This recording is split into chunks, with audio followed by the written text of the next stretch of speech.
السلام علیکم رحمۃ اللہ وبرکاتہ۔ آج کی اس ویڈیو میں ہم صرف حضرت آدم علیہ السلام کی زندگی کا قصہ ہی نہیں سنیں گے، بلکہ میں آپ کو وہ خاص دعا بھی بتاؤں گی جو ہر پریشان حال انسان کے لیے نجات کا راستہ ہے۔ اگر آپ اپنی زندگی کی مشکلات سے تھک چکے ہیں تو آج کی یہ کہانی آپ کے لیے ایک معجزہ ثابت ہو سکتی ہے۔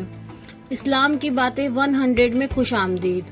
میں ہوں آپ کی میزبان۔ چلیے شروع کرتے ہیں انسانیت کے اس عظیم سفر کو، مٹی کے پہلے پتلے سے لے کر جنت کے اس ممنوعہ درخت تک کی پوری داستان۔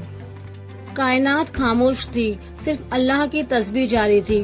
تب اللہ نے فرشتوں سے فرمایا کہ میں زمین پر اپنا ایک خلیفہ بنانے والا ہوں۔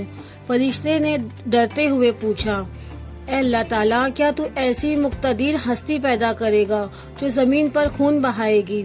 اللہ نے وہ تاریخی جواب دیا جو آج بھی ہم انسانوں کے لیے فخر ہے۔ جو میں جانتا ہوں وہ تم نہیں جانتے۔ اللہ نے زمین کے کونے کونے سے مٹی منگوائی، اسی لیے انسانوں کے رنگ مختلف ہے، کوئی گورا ہے، کوئی کالا ہے، کوئی گنمی۔ جب روح پھونکی گئی تو آدم علیہ السلام کو چھینک آئی اور انہوں نے کہا الحمدللہ۔ اللہ نے جواب دیا یرحمک اللہ، تم پر اللہ کی رحمت ہو۔ اللہ نے آدم علیہ السلام کو وہ علم دیا جو فرشتوں کے پاس بھی نہیں تھا۔ جب امتحان ہوا تو فرشتے ہار گئے اور آدم علیہ السلام جیت گئے۔ تب اللہ نے حکم دیا آدم علیہ السلام کو سجدہ کرو۔ سب جھک گئے مگر ابلیس شیطان اکڑ گیا۔ اس نے کہا میں آنکھ سے بنا ہوں اور یہ مٹی سے، میں اسے سجدہ کیوں کروں؟ اس ایک تکبر نے اسے ہمیشہ کے لیے مردود کر دیا۔ آدم علیہ السلام تنہا تھے تو اللہ نے ان کی بائیں پسلی سے حضرت حوا علیہ السلام کو پیدا کیا۔ دونوں جنت میں ہنسی خوشی رہنے لگے۔ اللہ نے فرمایا سب کچھ تمہارا ہے، بس ایک درخت کے قریب کبھی مت جانا۔ شیطان حسد کی آگ میں جل رہا تھا۔ اس نے ہمدرد بن کر انہیں بہکایا، اگر تم نے یہ پھل کھا لیا تو تم ہمیشہ کے لیے فرشتہ بن جاؤ گے اور کبھی موت نہیں آئے گی۔ انسان خطا کا پتلا ہے، وہ بہکاوے میں آ گئے اور جیسے ہی پھل چکھا جنت کے لباس اتر گئے۔ وہ شرم کے مارے جنت کے پتوں سے خود کو چھپانے لگے۔ اللہ کی آواز گونجی، کیا میں نے تمہیں منع نہیں کیا تھا؟ اب وہ لمحہ آیا جس کا ذکر میں نے شروع میں کی تھی۔ حضرت آدم علیہ السلام زمین پر بھیج دیے گئے۔ وہ روتے تھے، تڑپتے تھے اور اللہ سے معافی مانگتے تھے۔ روایت کے مطابق سینکڑوں سال گزر گئے، پھر اللہ نے ان کے دل میں وہ کلمات ڈالے جو آج ہر مسلمان کے لیے بخشش کا ذریعہ ہے۔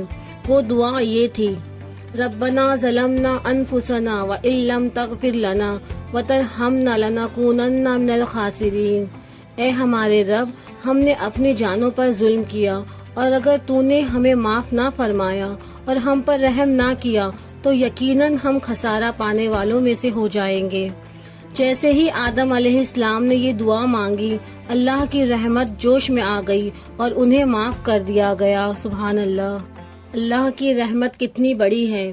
ناظرین، اگر آدم علیہ السلام اتنی بڑی لغزش کے بعد اس دعا سے معافی پا سکتے ہیں تو کیا اللہ ہمیں معاف نہیں کرے گا؟ بے شک اللہ معافی کو پسند کرتا ہے۔ کائنات کی تخلیق کے بعد جب زمین و آسمان بن چکے تھے، اللہ تعالیٰ نے زمین کی مٹی سے ایک ایسا شاہکار بنانے کا ارادہ کیا جو کائنات کا سردار کہلائے گا۔ اللہ نے فرشتوں کو حکم دیا کہ زمین کے مختلف حصوں سے مٹی لائی جائے۔ کوئی مٹی سخت تھی، کوئی نرم تھی، کوئی سفید تھی تو کوئی کالی۔ یہی وجہ ہے کہ آج آدم علیہ السلام کی اولاد میں کوئی نرم مزاج ہے تو کوئی سخت ہے اور سب کے رنگ ایک دوسرے سے جدا ہے۔ اللہ نے اس مٹی کو گوندھ کر ایک پتلا بنایا۔ روایت میں آتا ہے کہ یہ پتلا 40 سال تک بغیر روح کے پڑا رہا۔ فرشتے اس کے پاس سے گزرتے تو حیران ہوتے اور ابلیس جو اس وقت فرشتوں میں رہتا تھا، حسد کی آگ میں اس کے پتلے کے گرد چکر لگاتا اور کہتا تو کھوکھلا ہے، میں تجھ پر قابو پا لوں گا۔ پھر وہ وقت آیا جب اللہ نے اس میں روح پھونکی۔ جیسے ہی روح سر کے حصے میں پہنچی، آدم علیہ السلام کو چھینک آئی۔ اللہ نے ان کی زبان میں الہام کیا اور انہوں نے کہا الحمدللہ، تمام تعریفیں اللہ ہی کے لیے ہے۔ اللہ نے جواب میں فرمایا یرحمک اللہ، اے آدم تیرے رب نے تجھ پر رحم فرمایا۔ سبحان اللہ، انسان کی زندگی کا پہلا لفظ ہی اللہ کی حمد اور پہلا تحفہ اللہ کی رحمت ہے۔ جب آدم علیہ السلام جنت میں داخل ہوئے، وہاں کی نعمتیں، چشمے اور پھل دیکھ کر وہ دنگ رہ گئے، لیکن اتنی بڑی جنت میں وہ تنہا تھے۔ اللہ نے ان کی اس تنہائی کو دور کرنے کے لیے ان کے سوتے ہوئے ان کی بائیں پسلی سے حضرت حوا علیہ السلام کو پیدا فرمایا۔ جب آدم علیہ السلام کی آنکھ کھلی تو انہوں نے اپنے پاس ایک خوبصورت عورت کو پایا۔ انہوں نے پوچھا، تم کون ہو؟ حضرت حوا علیہ السلام نے جواب دیا، میں اللہ کی ایک مخلوق ہوں جسے آپ کی تسکین کے لیے بنایا گیا ہے۔ فرشتوں نے ان کا امتحان لینے کے لیے پوچھا، آدم ان کا نام کیا ہے؟ آدم علیہ السلام نے فوراً جواب دیا، ہوا، یعنی جاندار سے پیدا ہونے والی۔ سبحان اللہ۔ تو میرے پیارے ناظرین، یہ تھی حضرت آدم علیہ السلام کی زندگی کی وہ ایمان افروز داستان جس میں ہمارے لیے صبر، توبہ اور اللہ کی رحمت کا بہت بڑا سبق چھپا ہے۔ سچ تو یہ ہے کہ ہم سب آدم علیہ السلام کی اولاد ہیں اور غلطی ہم سب سے ہوتی ہے، لیکن بہترین انسان وہی ہے جو اپنی غلطی پر شرمندہ ہو کر اللہ کے حضور جھک جائے۔ کامنٹس میں یا اللہ ہمیں معاف فرما یا سبحان اللہ ضرور لکھیے گا تاکہ مجھے پتا چلے کہ آپ کو یہ کوشش کیسی لگی۔ اگر آپ کو یہ ویڈیو پسند آئی ہو تو اسے لائک کریں اور اپنے گھر والوں اور دوستوں کے ساتھ صدقہ جاریہ سمجھ کر شیئر ضرور کریں۔ اور ہاں، اگر آپ اسلام کی باتیں 100 پر نئے ہیں تو چینل کو سبسکرائب کر کے بیل آئیکن کو ضرور دبا دیں تاکہ اگلی ویڈیو جس میں ہم حابیل اور قابیل کے اس لرزہ خیز واقعے کا ذکر کریں گے جس نے زمین کو پہلی بار خون سے رنگ دیا، وہ آپ سے مس نہ ہو جائے۔